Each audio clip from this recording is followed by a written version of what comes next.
capítulo de número 11, versículo 45 a seguir. Evangelho de João, capítulo 11, versículo 45 a seguir. Nós vamos ler até o capítulo 12, o versículo 11, irmãos. É o texto que nós iremos meditar nessa noite. Eu tenho certeza que o Senhor há de falar conosco. Em nome de Jesus. Você crê assim? Amém?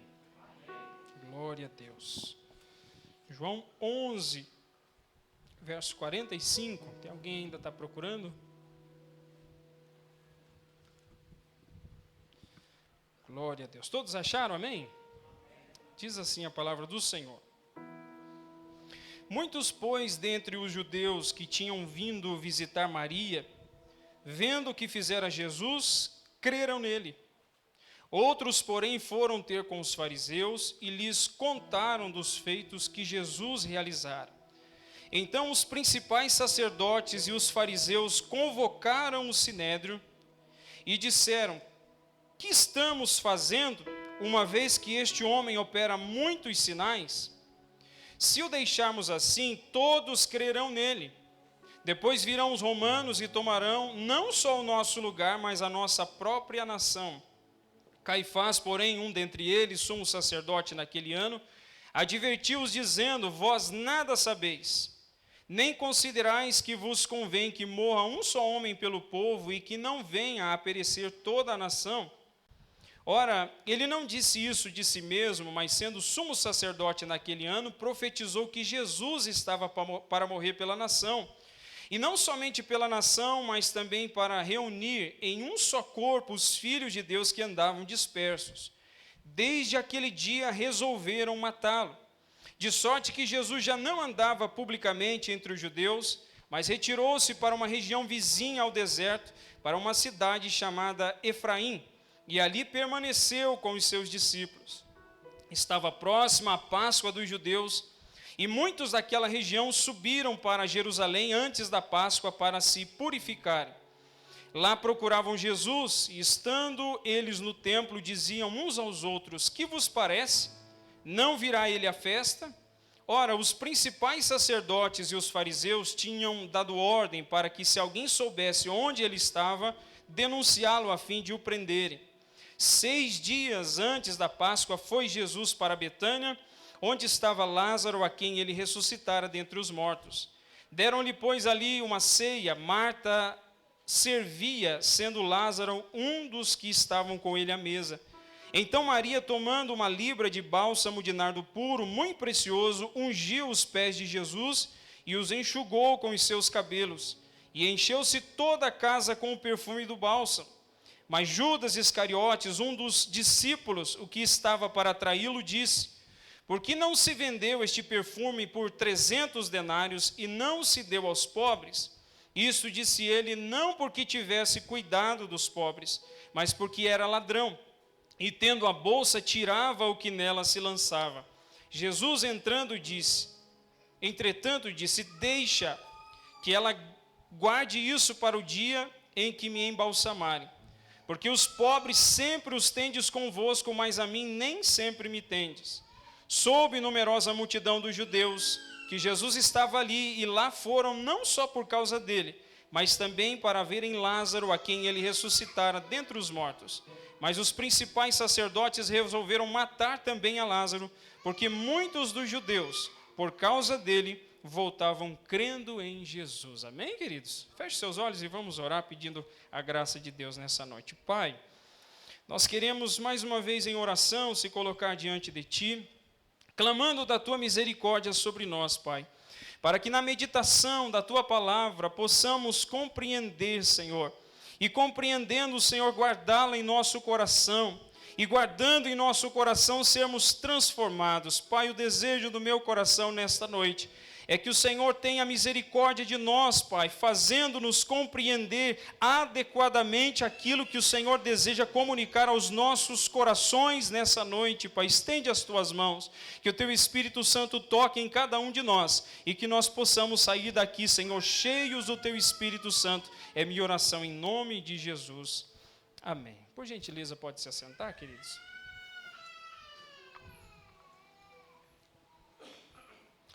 Glória a Deus. Esse texto que nós acabamos de ler, ele é precedido pelo relato que João coloca a respeito da ressurreição de Lázaro. A Bíblia diz que o Senhor Jesus, num dado momento, foi informado, em João 11, verso 3, que Lázaro, aquele a quem ele amava, estava enfermo. A Bíblia diz para nós que depois de 4 dias, Jesus chega no local do sepulcro onde Lázaro está, e ele tem um encontro com Maria, ele tem um encontro com Marta, e encoraja o coração delas, preparando-as para o momento quando elas veriam o poder de Deus agindo, e seu irmão Lázaro, que já estava há 4 dias morto dentro daquele sepulcro, saindo para fora. E aquele milagre fazendo, de alguma forma, um estardalhaço no meio daquele povo, tanto dos que estavam presentes naquele lugar, como também das pessoas que ouviriam os testemunhos e os relatos posteriores. Antes de continuar nesta meditação, dessa porção que nós lemos aqui, eu gostaria de perguntar para os irmãos que estão aqui presentes, para você que veio aqui nessa noite. Se você tivesse hoje a oportunidade de receber de algum lugar 10 milhões de reais, o que você faria com esse dinheiro? Eu vou repetir para os irmãos, porque não são 10 reais, são 10 milhões de reais. Alguém já teve acesso a uma quantia como essa? Se tiver, não fala, irmão, senão pode envolver perigo para a vida dos irmãos. 10 milhões de reais. Imagine um pouquinho, né? Quem sabe, quem não tem casa vai querer comprar uma casa. Quem tem casa vai querer pagar e quitar a casa para não ficar 30 anos pagando aquela casa. Quem não tem carro vai comprar carro. Quem já tem carro vai trocar por um carro melhor. Alguns, quem sabe, vão dizer assim, não dá mais para congregar no Guilhermina, porque agora é outro nível, né? Guilhermina já não é mais suficiente para mim, eu tenho que ir para um outro lugar, eu vou para a sede, eu vou lá para Curitiba, uma igreja maior. Muitas coisas poderiam ser feitas com esse valor. Mas você imagine que, tendo esse valor de posse seu na sua conta, o Senhor Jesus lhe encontrasse e dissesse para você: eu tenho um pedido para fazer para você. Eu preciso te pedir que você pegue todo esse dinheiro, esses milhões que você tem na conta, que você vá e entregue tudo aos necessitados, dinheiro por dinheiro.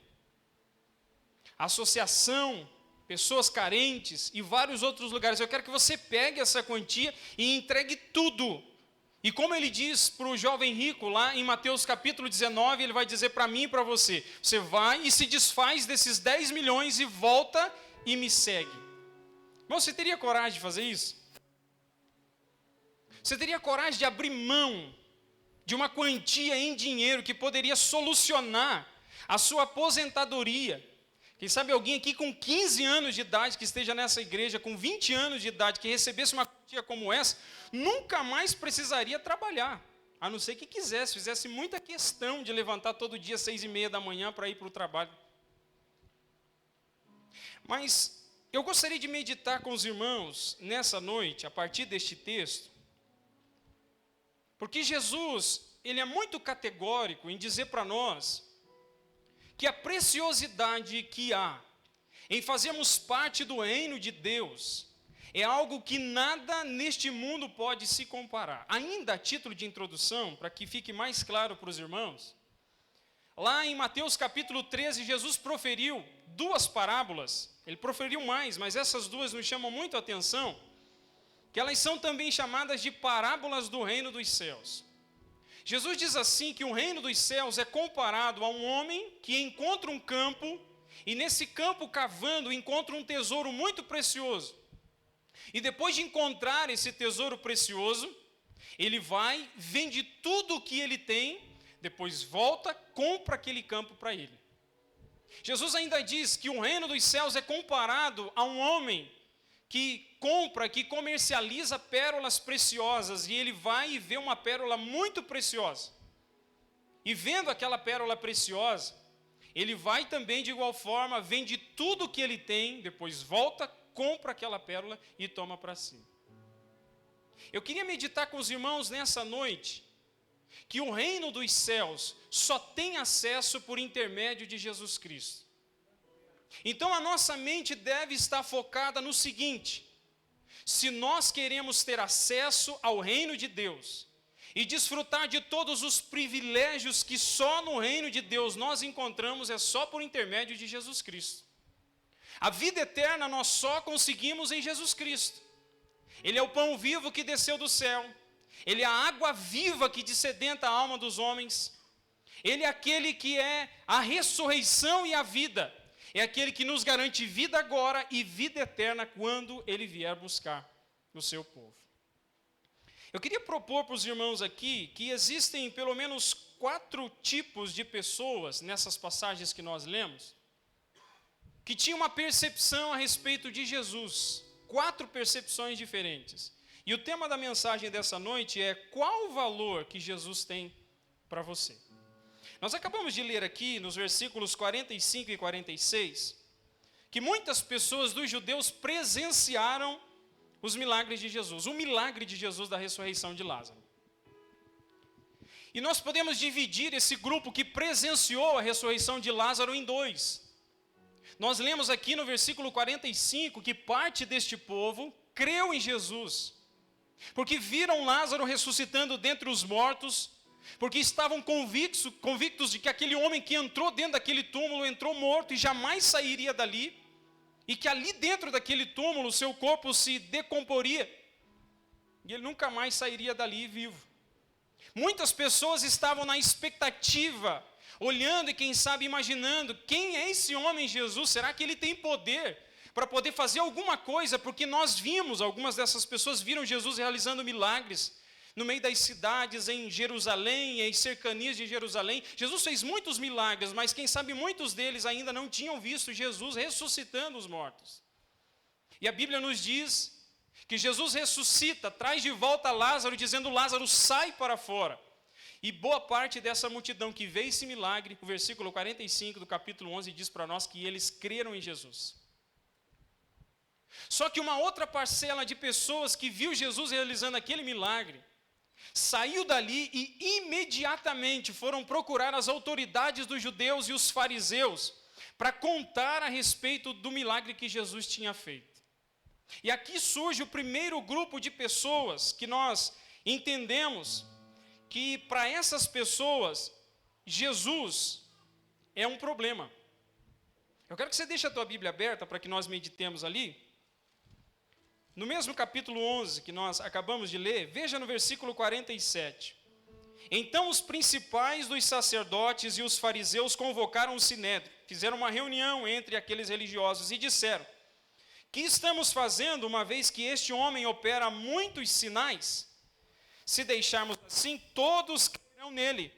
Depois virão os romanos e tomarão não só o nosso lugar, mas a própria nação. Nós aprendemos pelo menos 2 coisas aqui. Esses religiosos dos dias de Jesus, eles estão se sentindo ameaçados por Jesus por causa de 2 questões. Primeiro, a autoridade desses homens está sendo questionada. Imagine comigo que antes da chegada de Jesus, esses homens eram autoridades religiosas e que as pessoas, os judeus, respeitavam por demais. Imagine que essas figuras aqui, os fariseus, os escribas, os doutores da lei, eram pessoas como os líderes da sinagoga que representavam religiosamente o povo. Então as pessoas olhavam para eles e imaginavam que eles eram as pessoas mais santas na terra de Israel, que eram os homens que tinham mais contato com Deus. Mas nesse momento nós estamos lendo que eles estão sentindo-se ameaçados na sua autoridade. Por quê? Porque quando Jesus aparece, é algo fantástico. Porque a Bíblia vai dizer, no final do Sermão do Monte, que nós estamos estudando aqui nas quartas-feiras, no versículo 28 e 29, bem no final do capítulo 7, que as multidões vendo Jesus falar as suas palavras, proferir o Sermão do Monte, eles dizem as seguintes palavras: esse homem fala diferente dos escribas e fariseus, porque ele fala como quem tem autoridade. Irmão, imagine comigo por um momento, Se eu e você estivéssemos presentes quando Jesus estava proferindo as suas palavras, eu acredito que nós jamais teríamos encontrado antes dele e depois dele jamais alguém que falasse com tanta autoridade como Jesus. As palavras de Jesus eram capazes de pôr o coração dos homens no claro e demonstrar aquilo que exatamente havia dentro deles. Se você já leu os evangelhos, você percebe que muitas vezes, quando Jesus tinha um encontro com esses escribas, com esses fariseus, com esses doutores da lei, eles vinham tentando pegar Jesus em alguma coisa, mas Jesus sempre tinha uma resposta para dar para eles, que eles ficavam sem reação diante de Jesus. Você se lembra que em um dado momento, um exemplo, Jesus é interrogado por estes homens e eles perguntam de onde vem a sua autoridade. Eles estão confrontando Jesus e estão fazendo com que Jesus possa trazer uma resposta que, diante dela, eles possam pegar Jesus transgredindo algum tipo de mandamento da lei de Moisés. E Jesus vai dizer para eles assim: eu vou fazer uma pergunta para vocês, se vocês responderem a minha pergunta, eu respondo a de vocês. Jesus diz assim: o batismo de João era do céu ou era dos homens? Parece uma pergunta simples, não parece, irmãos? Parece uma pergunta que poderia ser respondida com uma frase curta e direta.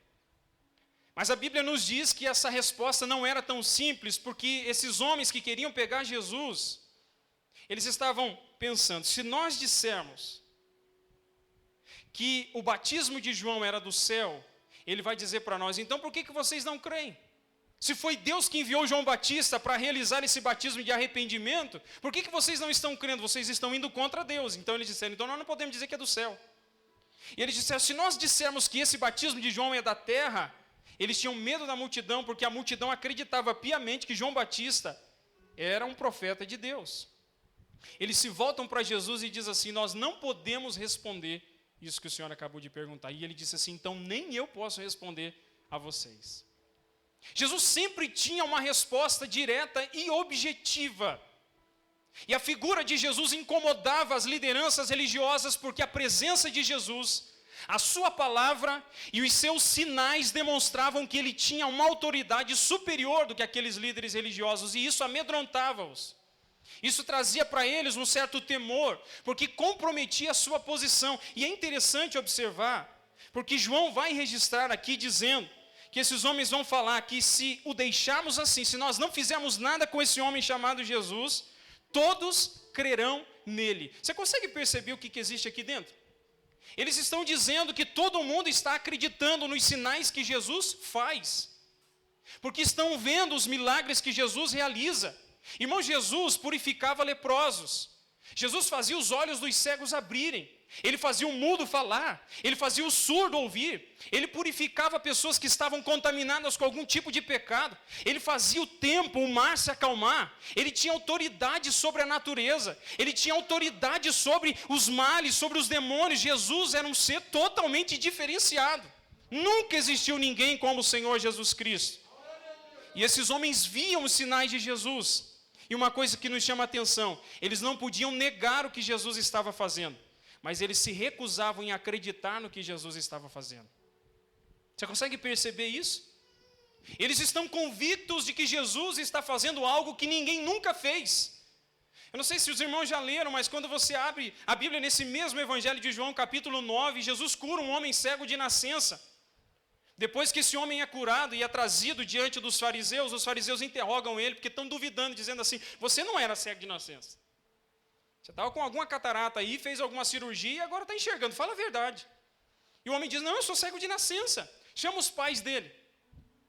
Chama os pais dele e pergunta: ele era cego de nascença? Sim, mas como é que ele está enxergando agora? Os pais, com medo dos principais, dos homens religiosos, de perder a postura que tinham dentro da sociedade, diz: eu não sei, não sabemos. Pergunta para ele.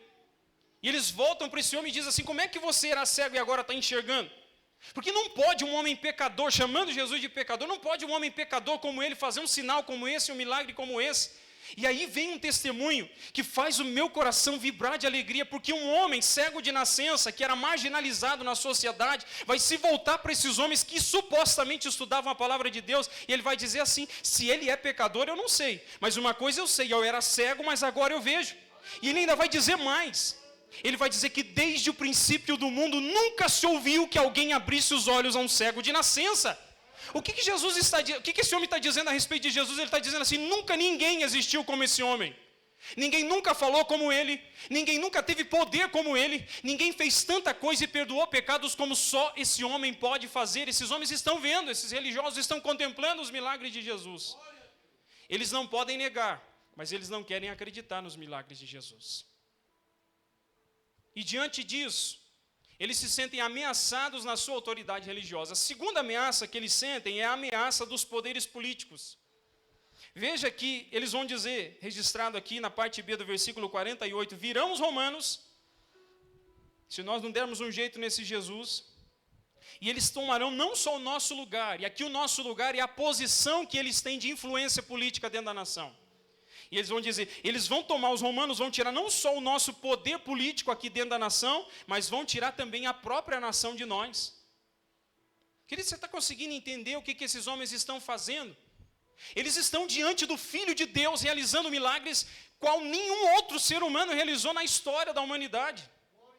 Eles estão diante do Filho de Deus, que vem demonstrando através das suas palavras e dos seus atos, dos seus sinais, dos seus milagres, que ele é um ser totalmente outro.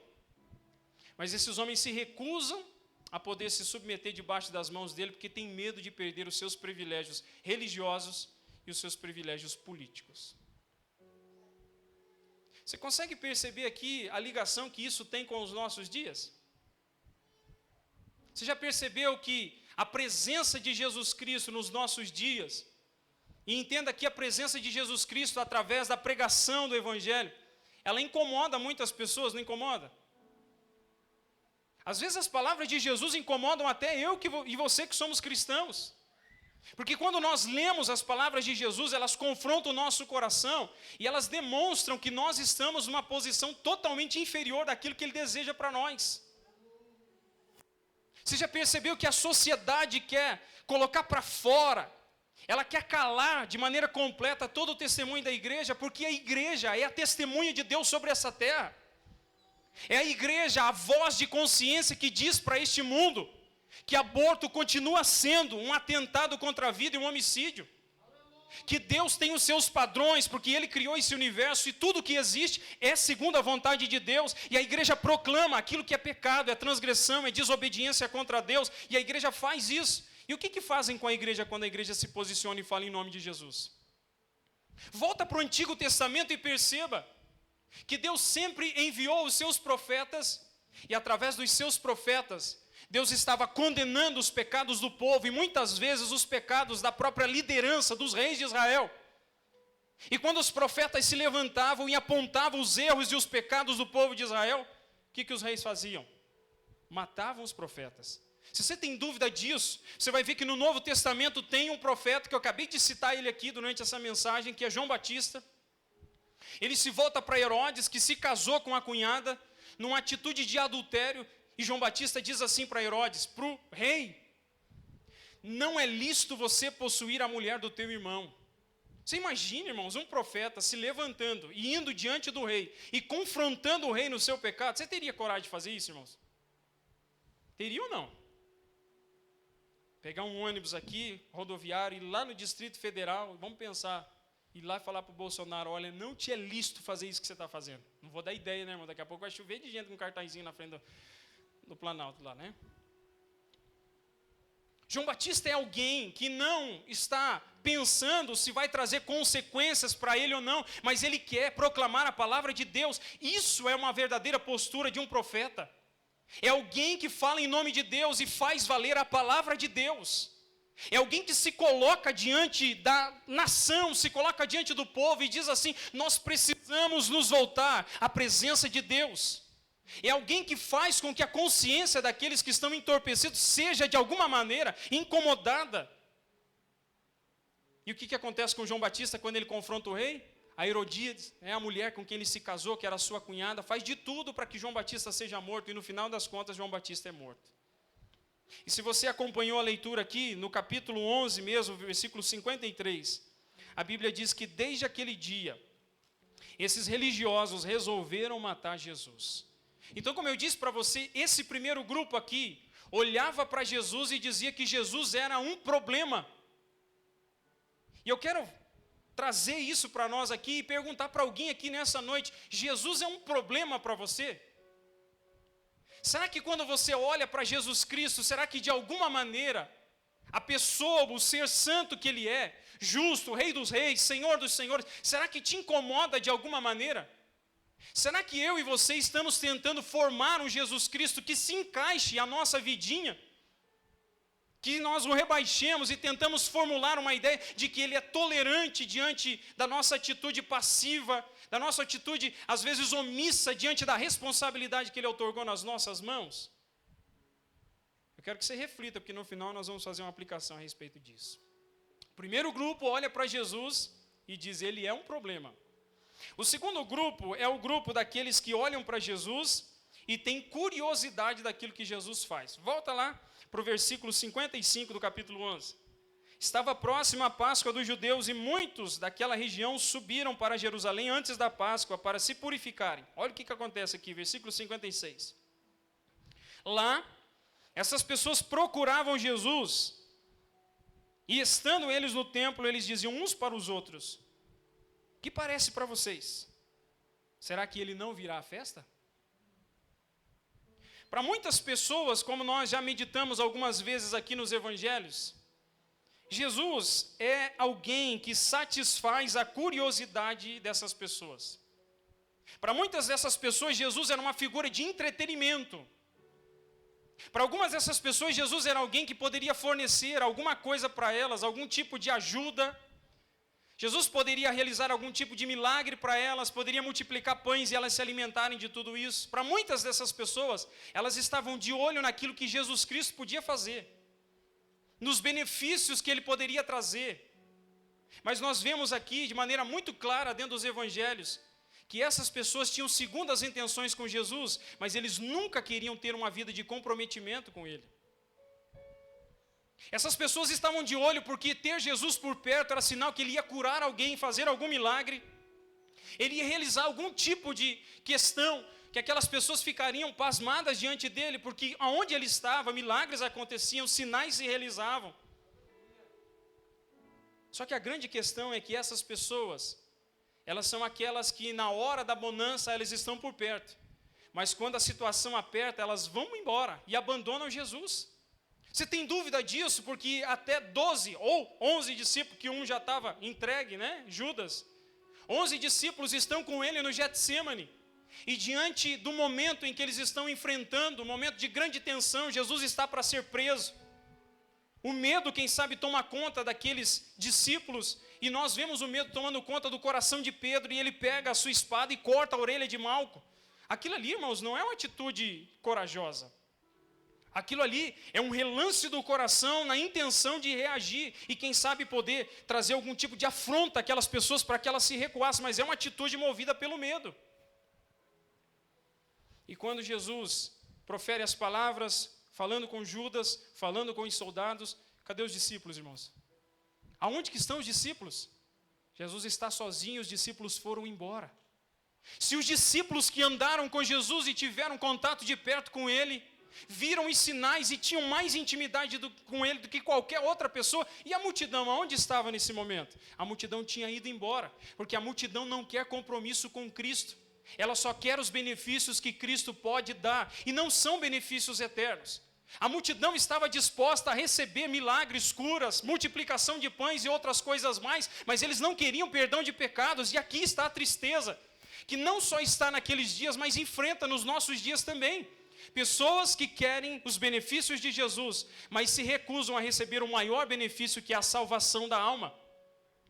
Este é o benefício que garante vida para nós, não somente aqui, mas é o benefício que garante a vida eterna, porque se nós deixarmos esta vida aqui agora, se hoje for o último dia das nossas vidas, se temos Jesus Cristo como Salvador das nossas almas, nós temos certeza que nós viveremos eternamente na presença dEle. Esse é o segundo grupo, aqueles que têm interesse nos benefícios de Jesus. Mas tem um terceiro grupo aqui que é representado por um discípulo. Capítulo 12, versículo 4 ao 6, perdão. Mas Judas Iscariotes, um dos seus discípulos, o que estava para traí-lo, disse: por que não se vendeu este perfume por 300 denários e não se deu aos pobres? Isso ele disse, não porque tivesse cuidado dos pobres, mas porque era ladrão e, tendo a bolsa, tirava o que nela se lançava. Para Judas e o seu grupo, aqueles que flertam muitas vezes com o pensamento de Judas, Jesus é alguém que não vale a pena se fazer nenhum esforço. Nós vemos nos evangelhos retratados, por exemplo, em Mateus capítulo 26, versículos 6 ao 13, que os discípulos vão dizer por que este desperdício. Se eu perguntasse para os irmãos aqui hoje, o que é desperdício, irmãos? Alguém sabe dizer? O que é desperdício? Desperdício é quando você pega algo e usa aquilo em algo que não precisava. Você está desperdiçando. Você já viu que às vezes a pessoa vai escovar os dentes e parece que é mais gostoso escovar os dentes com a torneira ligada? Já viu? Parece que é um tique nervoso. Quem sabe tem uns irmãos aqui que são mais ajustadinhos, mais certinhos nas coisas. Mas geralmente, se você olhar principalmente as crianças estão escovando os dentes e bem tranquilo, né? E a água está lá. E está escovando o dente. Aí a mãe e o pai passam, desliga essa torneira. Aí desliga um pouquinho, vai enxaguar a boca. E a torneira está jorrando. Aquilo ali é desperdício ou não é? É uma água que vai embora, perdeu, e vai contar, e depois eu vou ter que pagar por ela. Só que se você prestar atenção, Judas está dizendo que o que Maria fez de pegar aquele vasinho com menos de 500 ml, mas que custava 300 dias de trabalho, Maria pegou aquele vasinho, quebrou e coloca diante de Jesus e perfuma Jesus. Ela entrega aquilo diante de Jesus e Judas está olhando e dizendo, por que esse desperdício? Você está entendendo o que Judas está dizendo? Ele está dizendo assim, não vale a pena gastar este vaso de menos de 500 ml, que custa 300 dias de trabalho, desperdiçando com Jesus. Você consegue entender que é isso que ele está dizendo? Porque Jesus, para Judas, é uma decepção. Porque Judas olha para Jesus e tem em Jesus, quando ele iniciou o seu ministério, alguém que vai assumir o governo de Israel, que vai colocar os romanos para fora, que vai estabelecer a autoridade do povo de Israel novamente. Mas Jesus vai caminhando e parece que nada disso vai acontecer. E pior, Jesus está dizendo, eu vou para Jerusalém e lá eu vou morrer na mão dos judeus. Jesus é para Judas uma decepção, porque Judas esperava mais dele. Quando Judas vende o Senhor Jesus pelas moedas de prata, Judas está declarando, já que eu não ganhei nada com ele, eu vou tentar ganhar alguma coisinha sem ele, entregando ele. E aqui é muito chamativo para nós, porque quando nós paramos para prestar atenção a respeito disso, Judas está dizendo que aqueles que se dispõem a fazer alguma coisa para Cristo, estão desperdiçando o seu tempo. Eu quero só retornar com você aqui. O primeiro grupo diz que Jesus é um problema que precisa ser resolvido. E querem calar Jesus, e a maneira de calar Jesus é o levando à morte. O segundo grupo é um grupo interesseiro que só quer os benefícios de Jesus, mas se tiver a primeira dificuldade, vai abandonar Jesus e não vai permanecer junto dele. O terceiro grupo é o grupo de Judas, dizendo que todo esforço a mais não vale a pena, porque Jesus não merece esse esforço, porque Jesus é uma decepção. Mas eu queria que você visse comigo o quarto e último grupo, que é o grupo de Marta, Maria e Lázaro.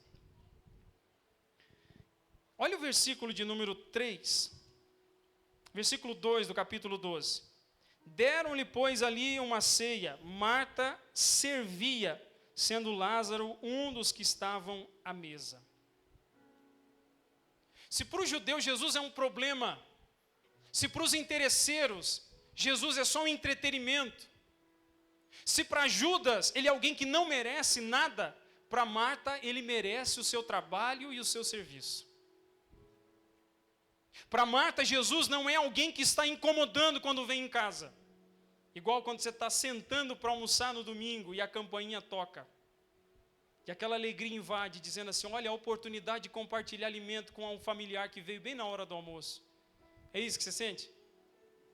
Foi Deus que enviou para comer com a gente. Olha, esposa, que bênção. Veio sem avisar, mas é providência de Deus que chegou na nossa casa. E você está olhando para aquela carnezinha mirrada em cima da forma. Você já está sentindo o gosto da carne antes de pôr a carne na boca. E a pessoa chega. Olha aí. A irmã Josinete gosta de dividir, irmãos. Domingo que vem, todos nós lá, na casa dela. Não esqueça de levar a carne. Aí está tudo certo.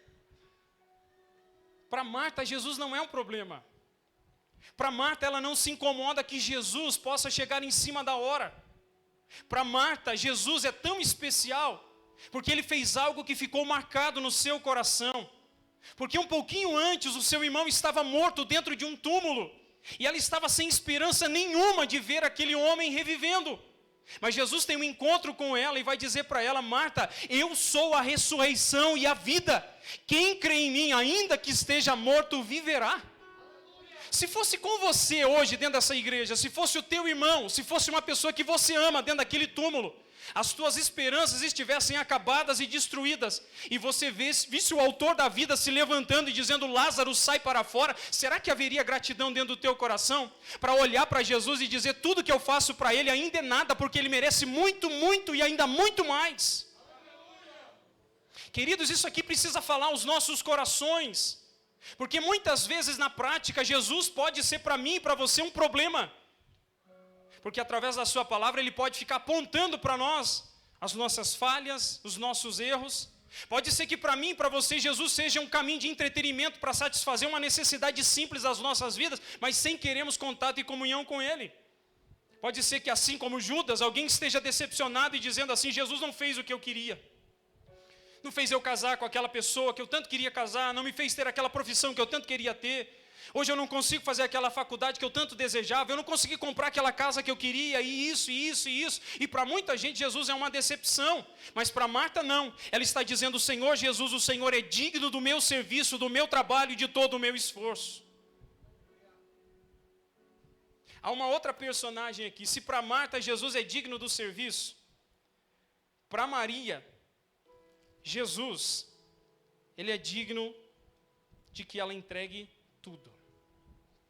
Olha o que nós lemos aqui no versículo de número 3. Então Maria, tomando uma libra de bálsamo de nardo puro, muito precioso, ungiu os pés de Jesus e os enxugou com os seus cabelos, e encheu-se toda a casa com o perfume do bálsamo. Irmãos, os estudiosos dizem que muitas jovens guardavam esse perfume para dias especiais e quem sabe para festas comemorativas como o casamento. E a palavra vai dizer para nós que esse litrinho, pouco mais de 300 ml e menos de 500, que as medidas podem variar, eles custavam 300 dias de trabalho.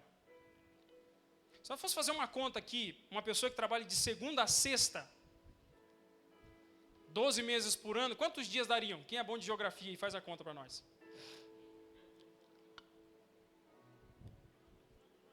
Cinco dias por semana, durante um ano inteiro. 200, olha só, gente. Temos um matemático aqui, irmãos. 240 dias. Trabalhando de segunda a sexta. Você imagine que eram 300 dias de trabalho para comprar um frasquinho daquele de perfume que valia muito dinheiro. Ela olha para aquele frasco e olha para Jesus, e ela poderia esperar gastar aquele perfume numa ocasião de casamento, uma situação posterior, de uma festa que pudesse trazer muita alegria para ela. Mas assim como Marta, ela olha para Jesus e ela diz: Ele merece isso aqui. Ele merece o melhor que eu tenho. Ele merece que eu pegue os meus 300 dias de trabalho e entregue aos pés dele de todo o meu coração. Para Maria, aquilo ali não é um desperdício. Mas a pergunta que eu queria fazer para você hoje é a seguinte: para você é um desperdício? Quando Jesus deseja que você se aproxime mais dele, que você tenha mais comunhão com ele, que você se envolva com a igreja onde você faz parte, Que você dedique mais tempo de oração em favor das pessoas que estão à sua volta, da tua igreja, daqueles que necessitam. Será que para mim e para você, Jesus é alguém que merece o melhor que nós podemos fazer?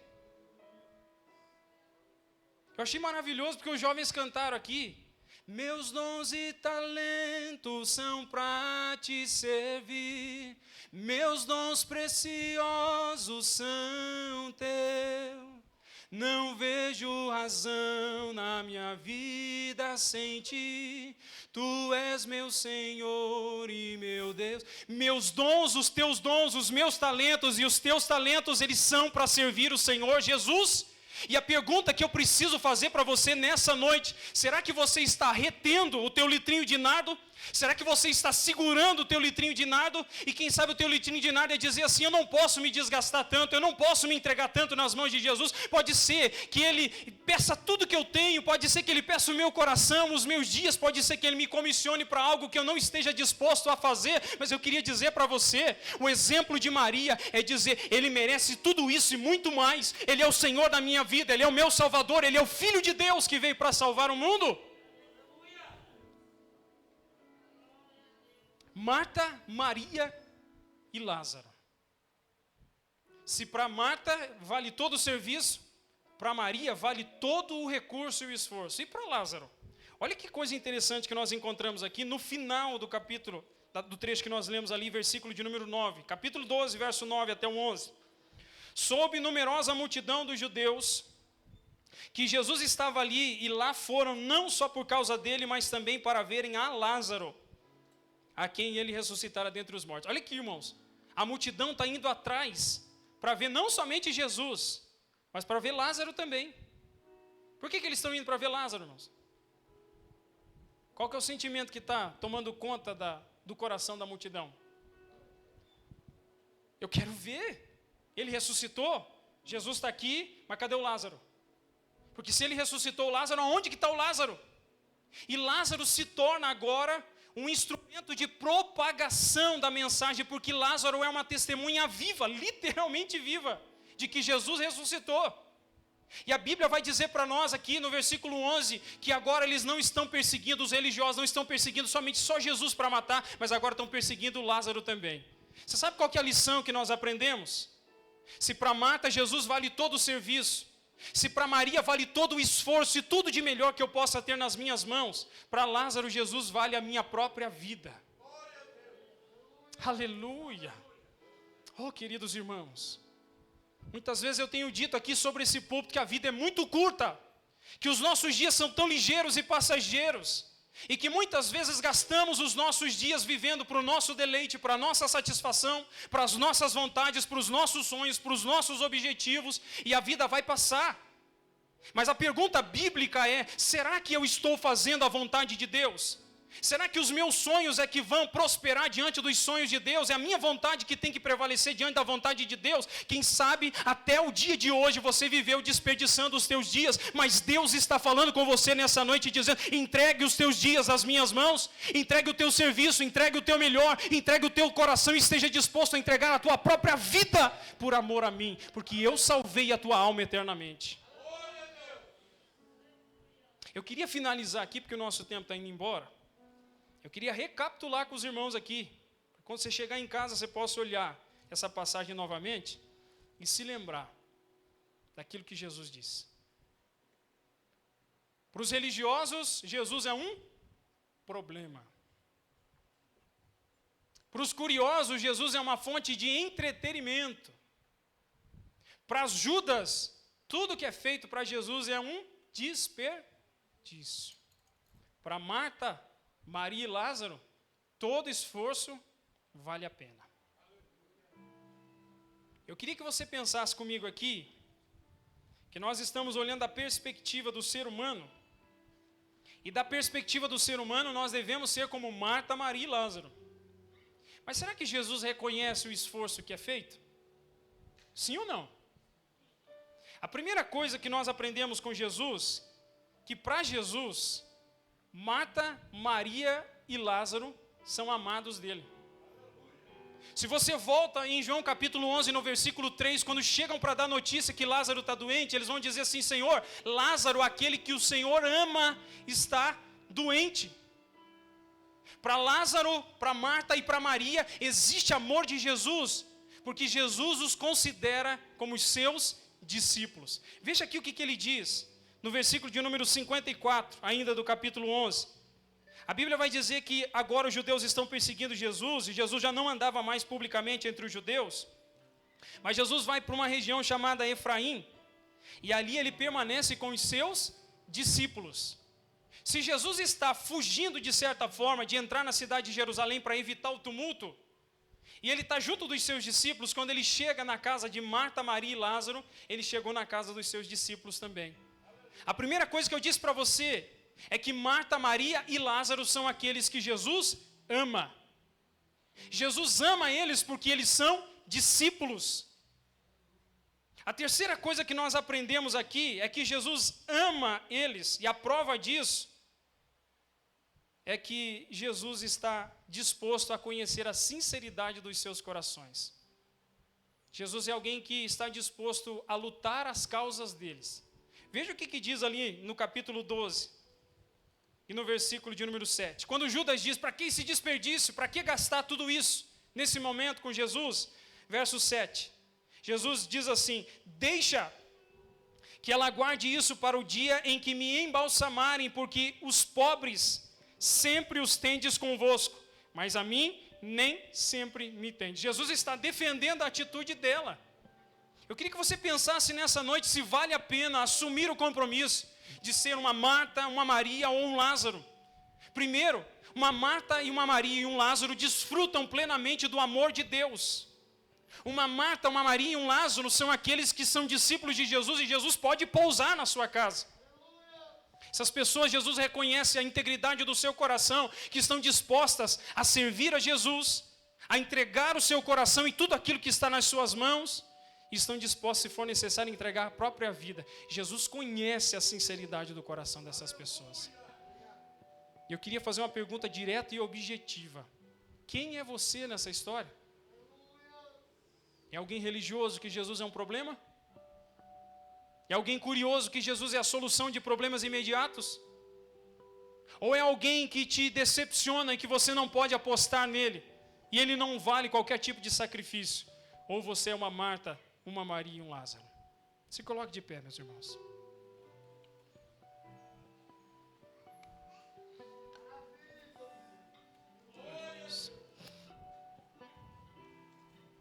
Eu queria orar com você nesse momento. E eu queria de coração que você refletisse no momento dessa oração e deixasse que o Espírito Santo de Deus tocasse no teu coração e falasse com você, para que o próprio Espírito de Deus possa iluminar o teu coração e demonstrar em qual estado você se encontra. E que se você desejar entregar tudo nas mãos de Deus: mas eu já entreguei. Será que entregou? Será que não tem alguma coisinha que você está tentando segurar aí como algo precioso nas tuas mãos? Será que você não quer abrir mão do teu emprego, não quer abrir mão de nada? Você está dizendo: isso aqui para mim é tudo mais importante do que qualquer coisa na vida. Jesus está pedindo para que você entregue, abra as tuas mãos. Faça como Abraão. Leva o menino no alto do Monte Moriá e diga: Senhor, ele não é mais importante para mim do que o Senhor. Vamos orar, irmãos? Curva a sua cabeça. Pai querido, quero te louvar e te agradecer, Senhor, pela tua santa, bendita e preciosa palavra. Quero agradecer, Senhor, porque diante dela o nosso coração é confrontado, Senhor. Eu posso ver que no meu próprio coração existem questões aonde parece que o Senhor pode ser um problema, ou o Senhor pode ser uma fonte de entretenimento aonde as minhas necessidades vão ser supridas, mas eu não quero compromisso com o Senhor. Eu não quero ser discípulo, eu não quero me comprometer, eu não quero me envolver, porque a qualquer momento eu posso sair, abandonar e virar as costas, Senhor. Ou pode ser que em algum dos nossos corações exista um sentimento de Judas, aonde nós estamos dizendo: ele já me decepcionou demais, ele não vale a pena, ele não vale esse sacrifício, ele não vale esse esforço. Senhor, mas se existe isso no nosso coração, em alguma medida, em alguma fagulha dentro de nós, Senhor, que nós possamos nesta noite sermos confrontados pelo Teu Espírito Santo, e que o Senhor possa falar ao nosso coração e nos guiar para sermos como Marta, aonde todo o serviço é digno de ser prestado para Ele com amor, que para Ele nada é um problema, Senhor, que nós não nos sentimos incomodados de servi-lo, que nós estamos dispostos, Senhor, a qualquer momento, a qualquer hora, em qualquer circunstância, de entregar o nosso coração e o nosso serviço ao Senhor, que nós sejamos como Maria, Senhor, que tudo aquilo que o Senhor mesmo colocou nas nossas mãos, nós possamos dizer, Senhor, é Teu, como disse Davi, Senhor, ajuntando aqueles utensílios para o templo, dizendo, Senhor, o Senhor mesmo nos deu e da Tua mão nós devolvemos. Que o Senhor possa também colocar no nosso coração um desejo como de Lázaro, Senhor, que se for necessário para ser uma testemunha fiel do Senhor, seja no trabalho, na escola, na faculdade, no meio da família, que a vergonha, Senhor, não venha tomar conta do nosso coração, mas estejamos dispostos a abrir mão de tudo, para que o Teu nome seja engrandecido e glorificado, e sejamos discípulos e testemunhas fiéis do Senhor, na terra onde o Senhor nos enviar, Senhor. Usa as nossas vidas e toca nos nossos corações a cada dia, Pai. É a minha oração, em nome de Jesus. Amém. Toma assento, por gentileza.